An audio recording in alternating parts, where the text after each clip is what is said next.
បាទខ្ញុំបកណាទូបង្គំខ្ញុំសូមមកបន្តនៅរាជរបស់ព្រះរាជវង្សានុវង្សនៃដូនតារបស់យើងដោយវគ្គនេះគឺនៅដល់ឆ្នាំ1695ហើយដែលជាទីបញ្ចប់នៅរាជរបស់ព្រះអង្គស៊ូលើកទី1ដោយព្រះអង្គស៊ូនេះគឺគាត់លោកគ្រងរាជសម្បត្តិមកតាំងពីទទួលភារៈអំពីព្រះអង្គជីនឹងមកលោកគ្រងរាជដាក់ចុះដាក់ឡើងគឺសោយរាជច្រើនត្រឡប់ច្រើនសារណាបន្ទាប់ពីលោកបានបញ្ចប់រាជទី1ក៏យល់ឃើញថាមានក្មួយមួយដែលជាព្រះរាជបុត្ររបស់ព្រះអង្គជីឈ្មោះឧទ័យរាជឬហៅដូចខ្លីថាព្រះអង្គយ៉ងក៏ព្រះអង្គក៏បកលឲ្យព្រះអង្គយ៉ងឲ្យសោយរាជសម្បត្តិបន្តហើយចំណែកខ្លួនលោកក៏យាងទៅប្រភ្នោះបានមួយភាសាយុគរបស់ព្រះអង្គយ៉ងអស់លោកសូមជ្រាបឲ្យតាន់គឺបានន័យថាជាព្រះរាជបុត្ររបស់ព្រះអង្គជីព្រះរាជបុត្រច្បងណាបាទដែលមានពនាមក្នុងរាជថាព្រះនរារាមាធិបតីព្រះឧទ័យរាជាបរមបពិតសោយរាជនៅក្នុងវាំងឧដុង្គទ្រង់លើកព្រះសុជាវតីជាឯកអគ្គមហេសីព្រះអង្គយ៉ងទ្រង់សោយរាជបានត្រឹមតែ10ខែទ្រង់ក៏មានប្រឈួនយ៉ាងទម្ងន់ហើយក៏សុគតទៅអញ្ចឹងលោកសោយរាជមិនបានយូរទេសោយរាជបានត្រឹមតែ10ខែក៏ប្រឈួនហើយសុគតឲ្យចំណែកឲ្យព្រះអង្គស៊ូតែបួសដល់បានមួយឆ្នាំនេះឯងក៏ទ្រង់លាប្រភ្នោះមកទៀតដែរពីព្រោះអត់មានអ្នកណាគ្រប់គ្រងរាជសម្បត្តិហើយក៏ទ្រង់ឡើងគ្រងរាជពួកសេនាកាមាត្យអស់មហាមន្ត្រីស្ដីរាជការទាំងព្រះភិក្ខុសង្ឃអីទាំងអស់ហ្នឹងសម្ដេចសង្ឃទាំងអីហ្នឹងក៏មិនដឹងទីទៅនិមន្តទៅយាងស្ដេចមកពីណាទៀតក៏ទៅយាងព្រះអង្គស៊ូនឹងឲ្យមកគ្រងរាជលើកទី2ទៀតទៅព្រះអង្គស៊ូក៏ទ្រង់គ្រងរាជជាលើកទី2នៅឆ្នាំ1697ដោយទ្រង់ឲ្យជៀសផុតអំពីសង្គ្រាមនោះក៏ទ្រង់ធ្វើចดหมายទៅថ្វាយដល់ស្ដេចយួនអាណាមកុកព្រមទាំងគ្រឿងបណ្ដាការជាច្រើន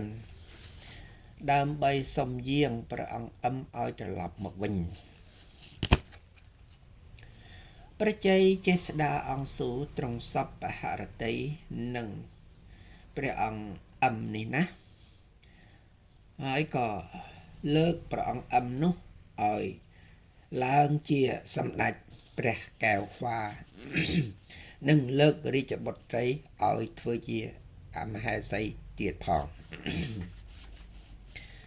នៅឆ្នាំ1699មន្ត្រីជាន់ខ្ពស់ម្នាក់ឈ្មោះអុកញ៉ានរាអឹមជាកូនខ្មោចរបស់មហាសេនាមិញ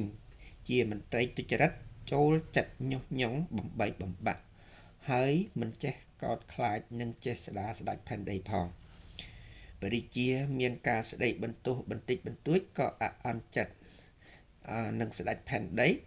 ក៏សុំចេញពីប្រទេសខ្មែរតែមកហើយសុំលាលែងសពទាំងអស់ទាំងពីត្រាទាំងអីបកលឲ្យអស់ហើយទៅរកស៊ីនៅស្រុកយួនវិញណាពេលទៅដល់ស្រុកយួនហើយក៏ទូលស្ដេចយួនថាស្ដេចខ្មែរមិនប្រកបដោយធម៌ទេហើយសែតគប់ជាមួយនឹងជនជាតិសៀមទៀតបំរុងនឹងលើកទ័ពមកវាយជនជាតិយួនណាទៅញុះញង់ស្ដេចយួនថាយ៉ាងស្ដេចយួនឮដូច្នោះត្រូវនឹងលេះដែលខ្លួនចង់តែដណ្ដើមឈ្លានពានយកទឹកដីខ្មែរផងនោះក៏លើកទ័ព 40,000 នាក់មកវាយស្ដេចខ្មែរដែលដឹកនាំដោយនារីអឹមនេះឯងនារីអឹមដែលជា មន្ត្រីទុច្ចរិតមិញហ្នឹងណាឡើងមកដល់ទន្លេសាបប្រជាជាស្ដាអង្គស៊ូជ្រាបដូច្នោះក៏ព្រះអង្គភៀសខ្លួនទៅកេណ្ឌទ័ពនៅឯខេត្តពោធិ៍សាត់កេណ្ឌបានចំនួន 50,000 នាក់ចែកជា2កងមួយកងឲ្យព្រះធម្មរាជារាជបុត្រច្បងនាំឲ្យមួយកងទៀតដឹកនាំដោយព្រះកែវហ្វាអង្គអឹមដែលជាបុត្រសុរសារបស់លោកណានាំទាំងពីរកងនេះបានលើកគ្នាមកវាយនៅប្រសពគ្នានឹងខេត្តកំពង់ឆ្នាំងហើយវាយទ័ពយួនឲ្យបរាជ័យវិលទៅស្រុកវិញអស់ឯអុកញ៉ានារីអឹមត្រូវបានគេចាប់ធ្វើកាត់ទោសប្រហារជីវិតបង់ចំណែកទ័ពយួនដែលបាក់បែកពីសង្គ្រាមនោះវិញមិនព្រមត្រឡប់ទៅស្រុកវិញទេពួកគេបែរជាក្រាញនៅត្រង់ព្រៃនគរកំពង់ស្រកាត្រីនោះនៅកំពង់សកាត្រីនិងនៅបារីកម្ពុជាក្រោមនោះឯងស្ដេចយួនក៏បានបញ្ជាឲ្យតាំងមេទ័ពយកទឹកដីខ្មែរនៅត្រង់នោះឯងហើយដឹកកូនជញ្ជូនចៅមកកាន់តែច្រើនឡើងថែមទៀតចំណែកឯជនជាតិចិនវិញស្ដេចយួនតម្រូវឲ្យចូលសញ្ជាតិយួនទាំងអស់ចាប់ពីពេលនោះហើយយួនក៏បានកាន់កាប់ទឹកដីនោះជាផ្លូវការដោយទីបញ្ជាការធំនៅត្រង់ព្រៃនគរសពថ្ងៃនេះនៅបំណាច់ឆ្នាំ1699ប្រជាជាស្ដាអង្គស៊ូបានបញ្ចប់រាជជាលើកទី2របស់ព្រះអង្គហើយទ្រង់ស្វែងរាជសម្បត្តិនេះទៅឲ្យព្រះអង្គអឹមដែលជាបុត្រសុនេសាដោយទ្រង់យល់ថាព្រះអង្គអឹមនេះជួយវាយកម្ចាត់យួនចេញពីទឹកដីបានសូមបន្តយុគរបស់កូនប្រសារបស់លោកបាទ